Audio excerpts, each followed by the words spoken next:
Hey everybody, welcome to Making a Geek. I am Damien DiCarlo. On another episode, I'm here with Miss Emily Turner. Hello. And also James Creviston. How's it going? Good. How are you guys? Good. Well, I already know how you're doing. I see you maybe a little bit here and there. How about you, James? What's going on with you? I'm good. I'm just living the dream. We're about to be a new year, so I'm stoked about that. I'm really stoked about that as well. I'm hoping that the 2022 will be nothing of 2020 or 21. My only issue, and I saw this on a post somewhere, is that 2022 is said as 2022. Yeah.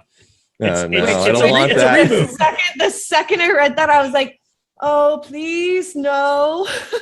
Let's not It's make a reboot. Let's not make a trilogy out of this. Yeah. Let's not make a Resurrections. And speaking of trilogies, ladies and gentlemen, that was a wonderful segue into what we're talking about today. We are discussing The Matrix Resurrections, which was just released recently via HBO Max as well as your local theaters. The Matrix Resurrections is the fourth installment of the Matrix trilogy and the franchise of The Matrix. Per IMDb, the synopsis is really, really simple. It just says, The Matrix Resurrections return to a world of two realities, one everyday life, the other what lies behind it.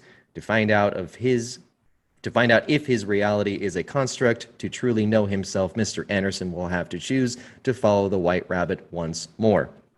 This was directed by Lana Wachowski, and this was as I mentioned, a HBO streaming release as well as theatrical. So we have all three seen it, including Avatal, even though she's not with us today.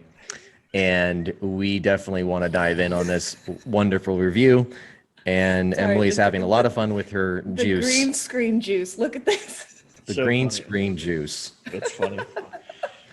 And this is how You have a glass of Trinity we right lose now. our subscribers. I know. Would anybody like a glass of Trinity? I think Mr. Anderson would. How about you, Mr. Anderson? Yeah, I choose the red pill. Anyway, I definitely want to choose the red pill here and dive into this little rabbit hole as we know it. So we, as a refresher, saw all three Matrix movies prior to this fourth installment. Now, I have a few things to say already off the bat. The Matrix Resurrections was anticipated for a very, very long time. It's been talked about almost immediately after the third, which was back in 2002, if I'm not mistaken, 2003. So it's been quite a while. James, what was your, because I haven't really talked to you about it. I want to know a little bit just briefly, what you think of the trilogy as a whole, looking back now. I remember seeing the very first Matrix movie when I was in the Navy. So that was like a long time ago. I don't remember, like 99, 2000, whatever. And I loved it. I was like, oh my gosh, this is amazing. And then they made a second one. I was like, oh, this is awesome. And my favorite Matrix scene ever is the Morpheus sword gunfight scene in the second one, in Reloaded. That's my favorite scene of all time, right? I love it. Fighting the ghost guys. Like, I love that. The third movie, I was like, yeah, I get it. You want to close everything up. You want to circle the loop. You want him to be able to save the world. Cool, whatever. That was my least favorite one. So I had partial high hopes for this, I guess, because I love the first two so much. The third one, it was over, that Neo won, the whole world is safe, all that stuff, right? And then we get this one. And I know people were saying, oh, we want another Matrix, but I don't know if we needed another Matrix, right? Is that... I agree with you on that. And I think that's where in lies my review of the Matrix Resurrections, because like you, I was really, really big fan of particularly the first one. I was younger when I saw it, and it just changed, obviously, everything. And so in this case, it was so deep rooted into a lot of science fiction inspirations, a little bit of different religious aspects brought into the story of Neo. And there's just all these facets to the story and the franchise as a whole, even counting the fourth, even. It's just as a whole, it's a very, very interesting concept. And so as being a fan of the first one so much. Then the second one was good. I personally did not mind the third, and I think I would have liked it to just end there. But bringing back then for a fourth, I think I want to say that the Wachowskis, specifically Lana, now wanted to bring them back, as in Neo and Trinity once more. Well, there's a joke in the movie talking about how Warner Brothers was going to make the game with or without them, right? Right. So the joke is the Matrix was going to come back regardless, whether the Wachowskis wanted to come back and do it or not. Warner Brothers was going to make money off it. That was the joke, and I really get that. Maybe they should have made it. Like, would it have been better if they had made it? Like, no, I don't Warner Brothers know. did make it. Warner Brothers, I mean, but they brought the Wachowskis still own the IP, so you can't really cut them out of it. Right. But they were going to do it. That was a good joke, because I was like, oh, this is the dig at saying Warner Brothers want to make more money off of Matrix, so that's why we're making this. That's kind of what it felt like a little bit to me. I don't know if that was the intention, but that was a dig I got. That was actually kind of a brilliant stab, I guess you could say, and I appreciated that in that moment. Now let's get into the fourth. Okay, so because it brings me to the good and the bad and the ugly and all that. So for me, I didn't like the fact that Thomas Anderson was now a video game developer, because that was a very strange way of going about his character all of a sudden from what you knew of him as a programmer, but then all of a sudden, wait, a gamer? So I think I just had a hard time getting past just that, even though that was like a simple segue into the character again. But what were your thoughts on that? Yeah, I thought it was kind of a weak way to go, because in the first one, he's kind of like a hacker type guy. And so I would have liked it more if maybe he was like a cybersecurity person, or he was still a hacker, maybe even tie it into like Anonymous in the real world or something like that. Like, that might have been cool. But I felt like the video game thing was such just like a trope of like, hey, he's the creator of this fake world, and so he gets to do this and that, and he made everything after himself, right? Because you see all the items throughout there, and you get the conversation later on with Tiffany, aka Trinity, later on about it and stuff. It just felt weak. It felt like a weak way to bring the story back. But it also felt like if an AI wrote a movie, or AI was creating a world, it would take the cheap way out. It would take the path of least resistance, which would be a video game designer. So that kind of made sense, right?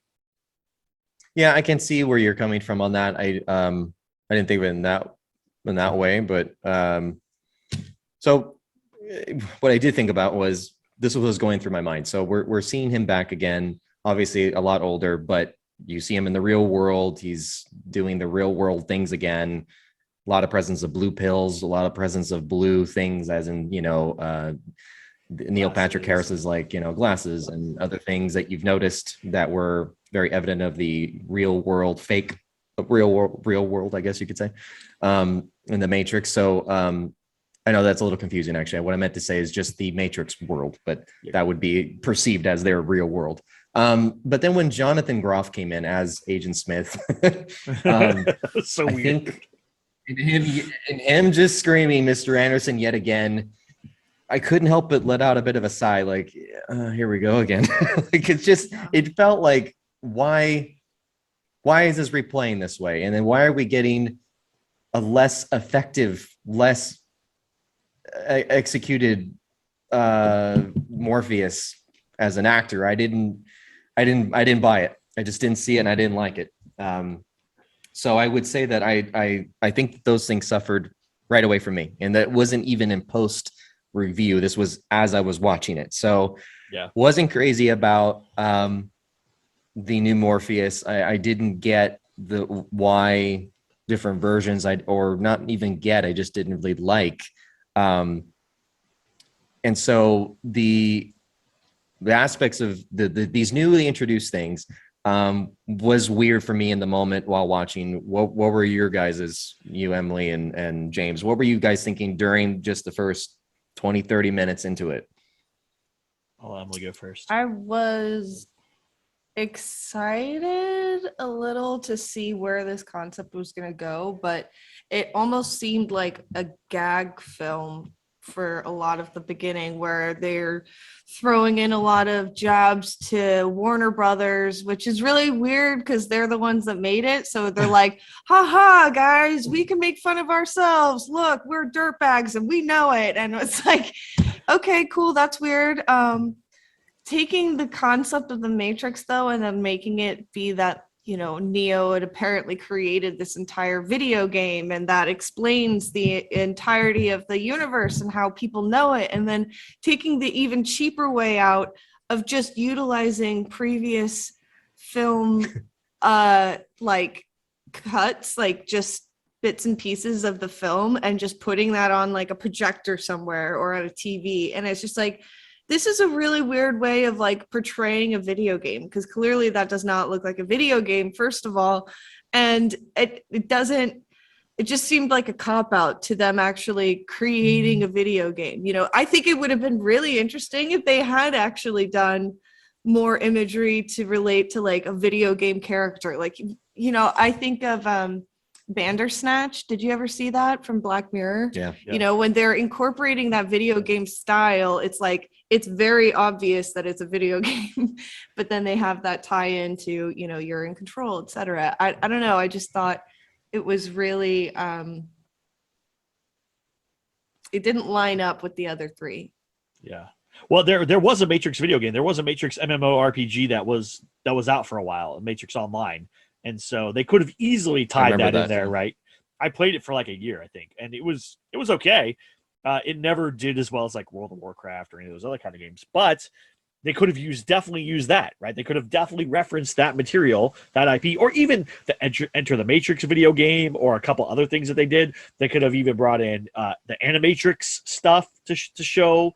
Like, there's tons of stuff they could have pulled from, as opposed to doing the movies. I agree. And the one weird scene that really threw me off is where the new Morpheus tried to remake the scene with the old Morpheus in the theater thing, like where they like projected it on the thing, and he like tried to redo it all with the lightning flash, and it was I don't know. It was They're a like, lot of look, grasping we at brought straws. old elements from the first. Yeah, they're like, look, we just brought old elements. I was like, you guys literally just went into the storage unit or something where the old Matrix prop stuff is, and just pulled out all the crap you could possibly find that you're like, you know, recycle, repurpose, let's do this. Well, like, we don't have to do, we are going to work smart, not hard. That's what they decided to Right. do. I don't think they work smart. I really didn't like. No, that's what they thought. Yeah, They're like, they we didn't. don't have to do this again. We can just, they liked it the first time. Let's just like regurgitate it and vomit back out. It's such a crude way to put it, but yeah, it's so true. And it's like they knew that they were doing it as they were doing it, you know? Yeah. The aspects that I also did not like was the let's just jump fast forward into towards the end of the film already, and just things that I'm thinking as I go. Why does Trinity become the one now? Are they both the one? Now they're both one, so therefore just two. I'm so confused. What was the purpose of the one to become two sides of the coin? I think one has to activate the other. So whoever saves the other one becomes the one. So like, and the first one's right, she pulls him out, so he becomes the one. And this one, he pulls her out, so she becomes the one. I don't know. That's what it felt like to me. That was like my logic. It felt like. I didn't think that didn't get portrayed it very didn't get well. portrayed. No. Right. Yeah. They didn't explain certain things. There was a lot of holes, in my opinion. But I mean, I didn't know whether it was going to be like a but I have to rewatch it to get it moment. I don't know if that was the case, but I wasn't feeling it the first time around. No. The scene. It was the weirdest action romance drama I've ever seen. Yeah, it was weird. There's only one scene in the entire film that I was like, really? Why is this in here at all? Like, this could have totally not even been a scene. It's when the French dude from the second movie shows up and he's all like raggedy and stuff. The Merovingian. and they bring all the other weird they were like exiles as well. And I'm like, why? This scene did not need, and he just stands there and yells at them the entire fight. They don't fight him. He doesn't fight them. He just yells at them in like broken English for like 10 minutes. And you're like, what are you doing? This is ridiculous. I hate why. And then in that scene, why and I don't get why. Why does Neo? How is Neo still fighting Agent Smith? Like that's what I started thinking in that scene. Like, why is this happening again? Really? Like, I haven't. There's been no justifying as to why yet. Like, why are they just at it again?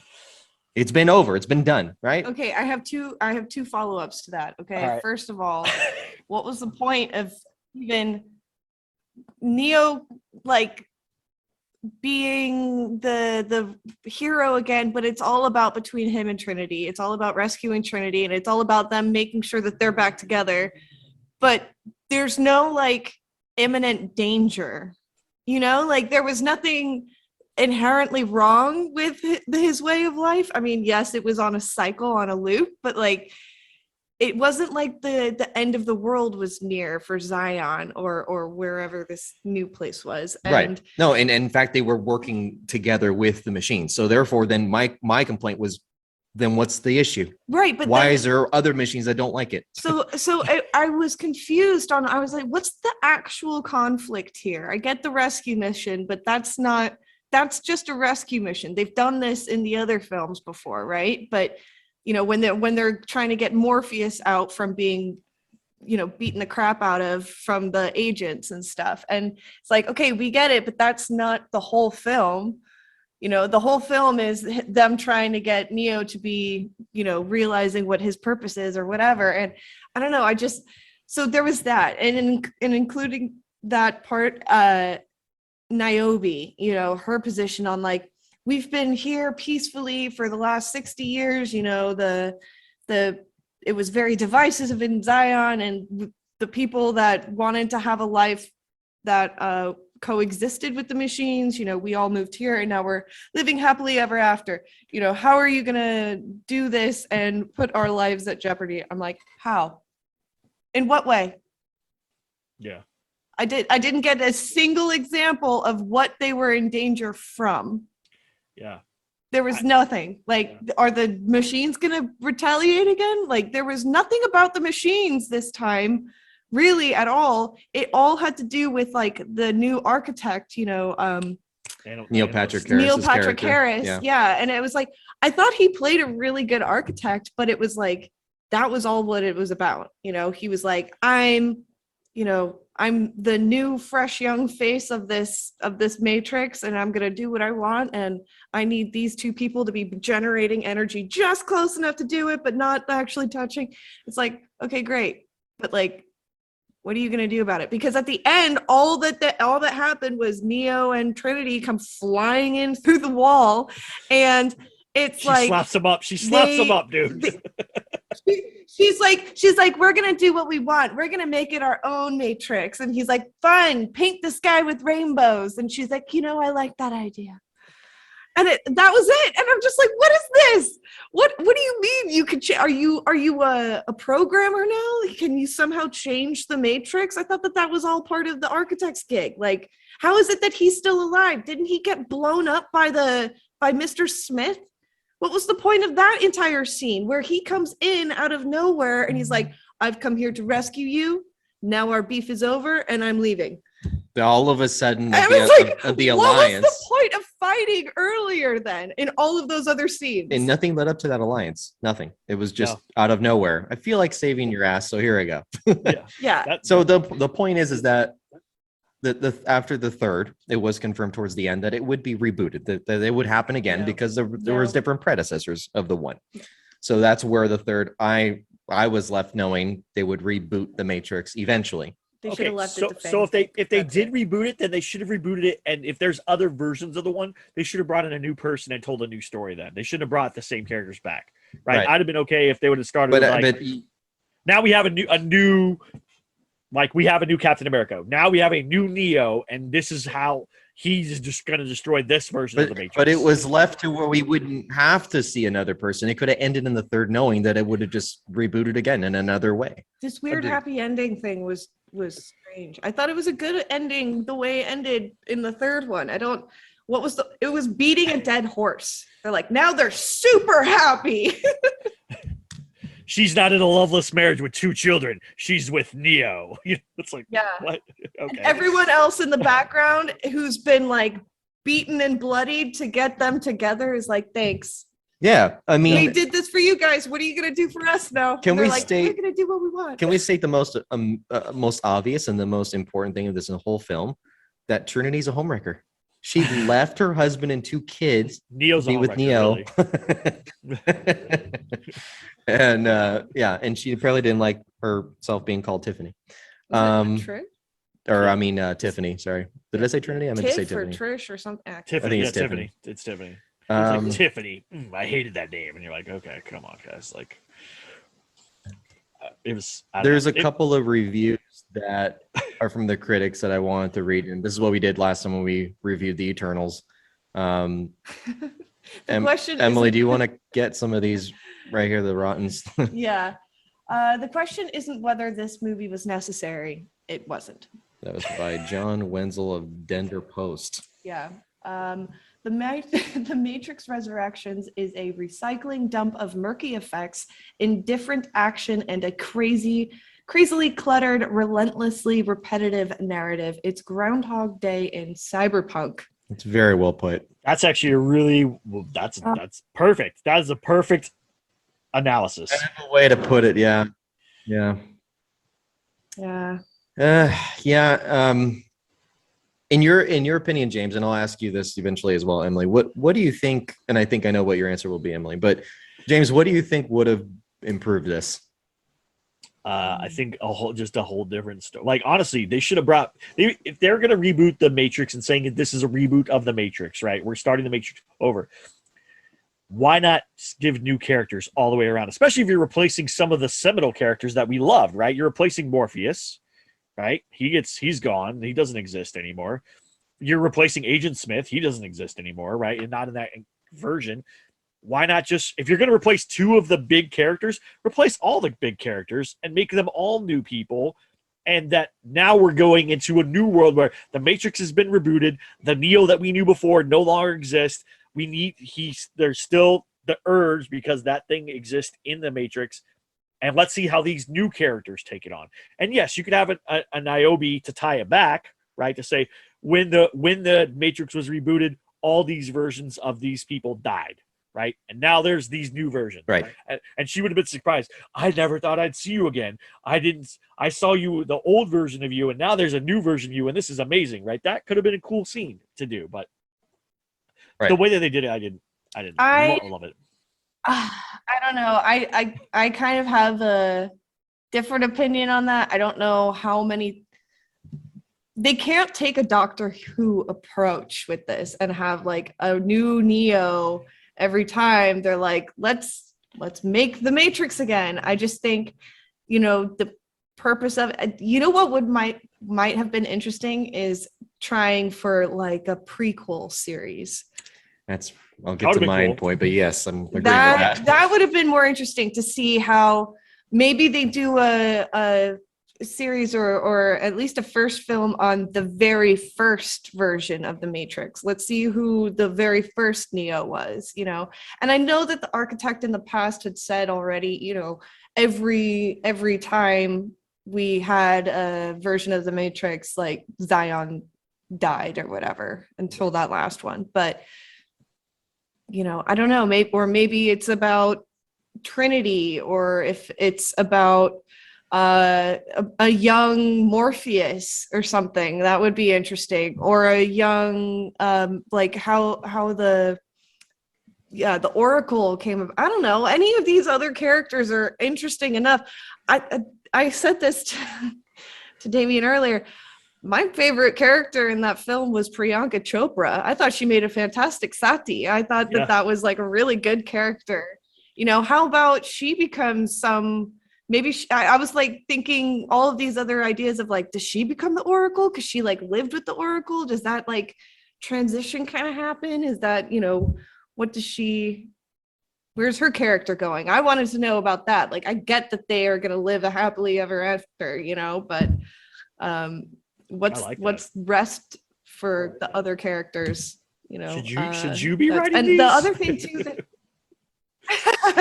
the other thing that I didn't like was that in the first 3 they had a very diverse cast in age as much as they did in culture and race and etc. But this one felt very majority like younger generation. Like no one must have been older than 30 on that ship. The whole team with the White Rabbit, etc. It just they were all teenagers. Saved by the Bell, the new class. The first thing that I said after this came out, I was like, this is Teen Titans of the Matrix. Oh, that's perfect. I love that. You were correct. You're so correct. Oh. Because it just felt like they took the legitimate characters. They're like, let's zhuzh them up. Let's give them some youth, And it's like, it didn't need to happen. We liked the old grizzly guy with the gray hair. I don't think we had one person. And what the heck was with Morpheus holding like a Cosmo all the time? Yeah. Or a martini? It was just like, that's not Morpheus's character. Like, since when did he become an alcoholic? I've been in the Matrix too long. I gotta have a drink. It's just, I've been living the good life and I'm not going back. I got it. Okay. Yeah.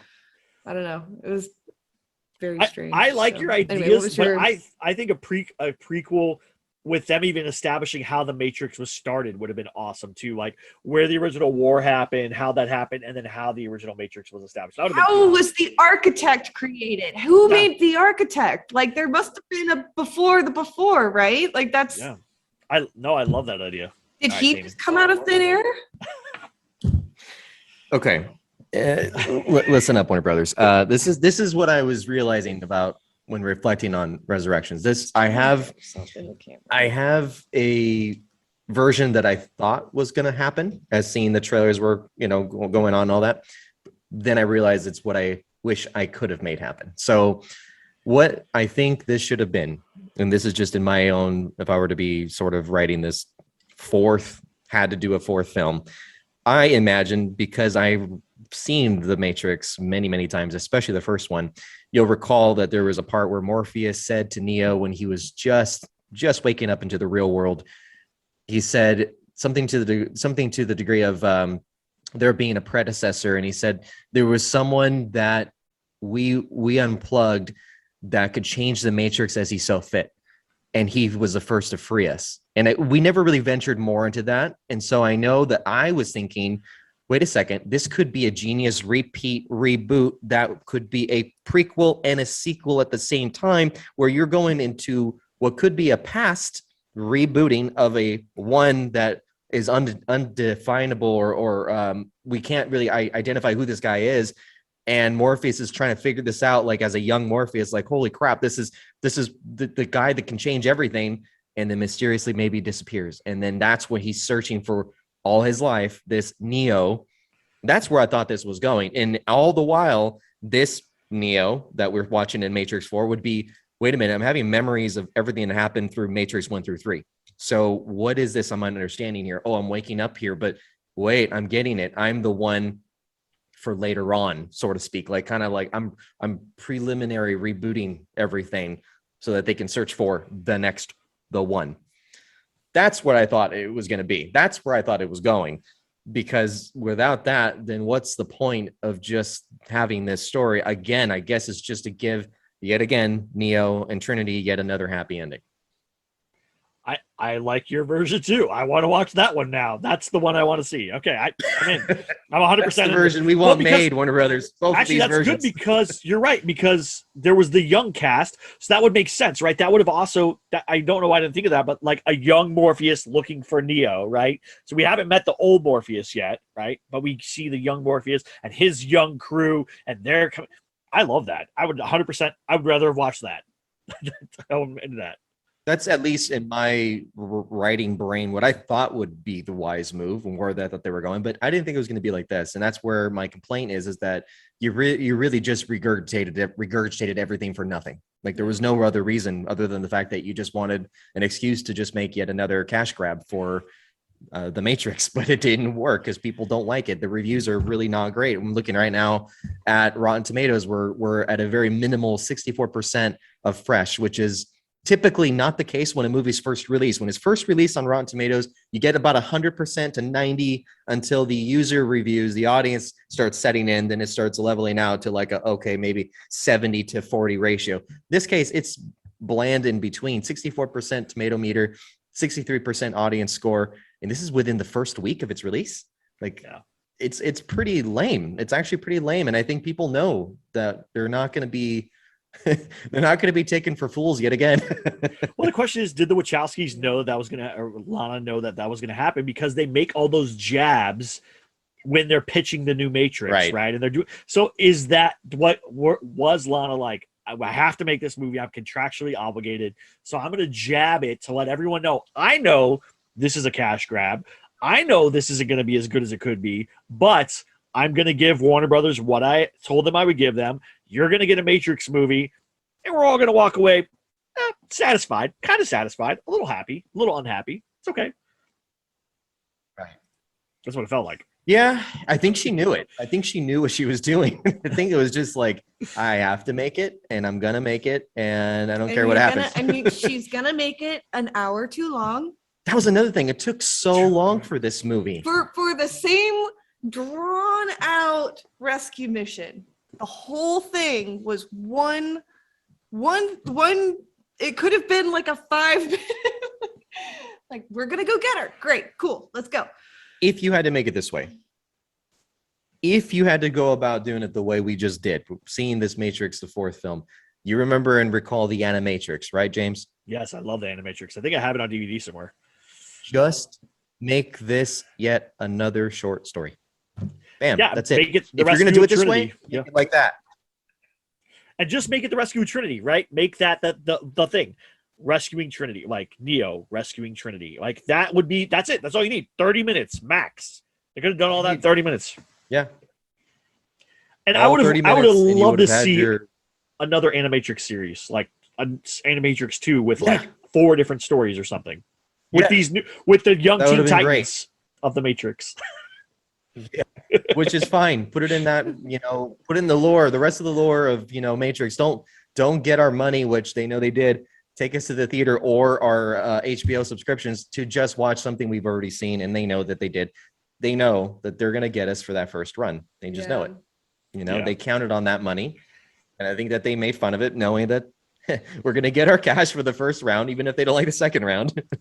So that's what it is. And that's not to put anyone down here. We get it. It's a business. We know Hollywood. We know you have hurt during COVID-19. We understand. It's just, as the fans, we've been left here in the rubble of COVID-19 to dive into the lore over and over again of either Star Wars, Matrix, Batman, whatever it is. We're going to continue consuming. So we're going to critique it because we're not thinking towards money. We're thinking towards giving you the money to give us what we really want, which is to be pleased in our fandom.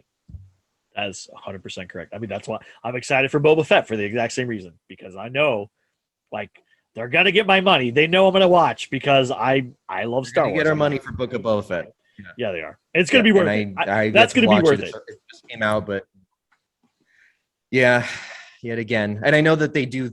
Whenever I feel that there's been a pattern of good result, it would be something to the degree of the Disney productions or Marvel or something we know has been consistently good. Even if it isn't good, let's just go with i.e. Eternals. We know that they'll recover from something else. It's just not going to be like horrible, because they're thinking really big picture, long term. It's like a long-term relationship, and if they make a mistake, hey, I can fix this because we're going long term. Whereas Matrix, well, this could be the last one. What do you think? Yeah, I want to know. They make so many connections in the beginning of like, oh, how did this person get onto the Nebuchadnezzar? How did this person get here? How did they could have made a bunch of mini, like you said, just shorts of each person's story and how they were unplugged. Essentially, they could call the series Unplugged. Like, it the would Matrix be great. Unplugged. That'd be awesome. Oh my gosh! See, hire us, Warner Brothers. We can make these. Seriously, Warner Brothers, we have better ideas than you. I don't know why I'm talking like John F. Kennedy. Anyway, we have the money. We have the things to be able to make it. Yeah, good. We have the resources. Anyway. I would. You're right that- though. I would love to see a Bugs movie, like all her, like her. I loved her character, the blue-haired girl, Bugs. Right, that was her name. I loved her. I think she would have been Bunny. awesome. I would have loved to see I how thought- she I woke thought- up. I thought, yeah, well, I mean, that would have been a more interesting story, but you also don't have any context of why she's there. You know, I feel like she didn't sell me within now the that first they've 20 come minutes of out- seeing a character like Trinity. Now that they've Right. come out with Resurrections, I could see maybe they would do a whole thing like of maybe a prequel from before Resurrections, but after the third one, like when she gets, The 60 years. you know, they make so many references of like, oh, when you were about to walk off the cliff and I looked at you and you changed my life. I'm like, when the heck was that? When, like, I get that you're making it seem like something happened. You're trying to make us understand it, but it's not, it doesn't follow really for me. Yeah. You know, and they're like, oh yeah, well, so you tried to commit suicide and it was unsuccessful. So now we've just dumbed you down and put you in this matrix here for you to live forever. Oh, and by the way, last thing before we go, why the heck did this turn into a zombie film all of a sudden? That was the The weirdest. Why swarm did thing was so zombies- weird. Bodies flying. That was so And weird. that was on top of, see, that's what really made me feel like, oh, this is being geared towards a younger generation. You're grabbing at straws, Warner Brothers. You're Like- grabbing at Yeah. straws. I know no one more than like Gen Zs to love zombie films, like, and that swarm kind of thing. They're like, they get all excited about it. They love The Walking Dead. They love everything about It's a it. cheap shot, though. I mean, it's just I don't know. yeah. It freaked me It's out as I was super like, I weird. don't. This isn't Matrix. This isn't the Matrix anymore. It looked like some doomsday film. Yeah, they're like all coming It out of was the a windows doomsday like film. rockets, and you're like, what's happening? The one scene that's so weird is the husband and wife, or their boyfriend and girlfriend, wake up in bed, and she's like, "Honey, are you okay?" And then his eyes do the thing. He just walks out the window, and she's like, "Oh my gosh!" And you're like, Yeah, right. Why is he affected and Did we she's have not to see affected? that?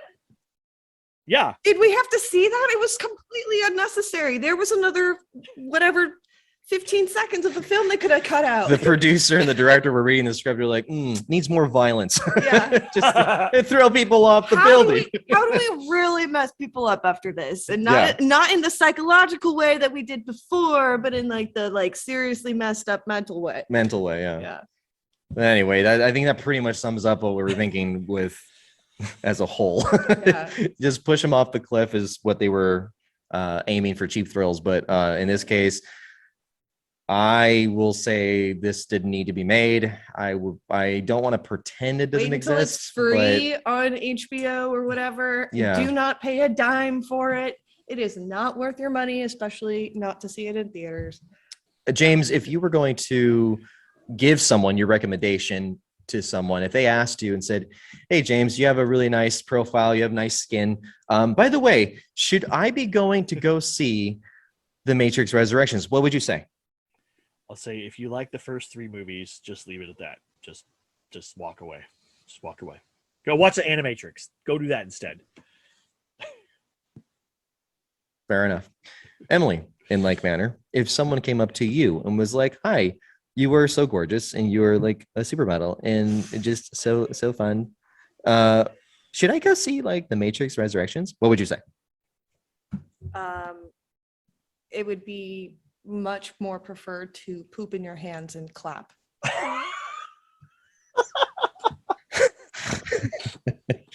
What she said, yeah. I would say that it'd be better to get a solution of muriatic acid, put it in a bowl, and a nice safe container bowl, because you might need the acid again because you're going to pour it in your eyeballs. And if it's not thrilling enough, pour it in again. Rinse, lather, and repeat. That's about as exciting as it gets if you watch The Matrix Resurrections. So I would say you're going to have more fun putting acid in your eyes. And I would not recommend this. I don't hate it as much as that just showed that I did, but I can't quite hate anything to The Matrix. I just definitely don't love it in any way. So This it is what it Crystal is. Skull. Crystal Skull all over again. This is And Crystal Skull all over this is again. exactly what Avatar would say if she was here. Yeah. Avatar, this is for you. I know what you're thinking. This is that- Crystal Skull all over again. We don't acknowledge that at all as part of the existence of the actual franchise for Indiana Jones. This is the same thing. I am not acknowledging this as part of the actual like trilogy of the Matrix. This is some weird runoffs theory, and it sucked, and it's gonna tank, and that's it. Please they don't made- make a They fifth. made, That's they all I made gotta their say. money. They made their not money. there. I'm out. I'm out. Leave it there. I'm out. No fifth. No fifth. Don't plead a fifth. All right. We're going to wrap it up, but you can follow us. By the way, I really made it a point to start thanking our audience because I haven't really done that. But thanks for the hits and the thank you for the follows and on social media and everything. So segueing into that, you can find me at Damien_DeCarlo on Instagram. Emily, you can be found at EMILIE_Turner. on Instagram, and James is not on Instagram or anything, but you can definitely find his pretty little face over on makingageek.com, which you can find our podcast formats as well as our YouTube if you feel like seeing our ugly mugs instead of James. All I'm going to say is I'm glad that everyone's been listening. Thank you again. And I can't wait for our next episode, which should be probably out by next year. So I wish everyone a happy new year. Happy New Year. All right, guys. Peace out. And don't forget to geek out. Good night, everybody.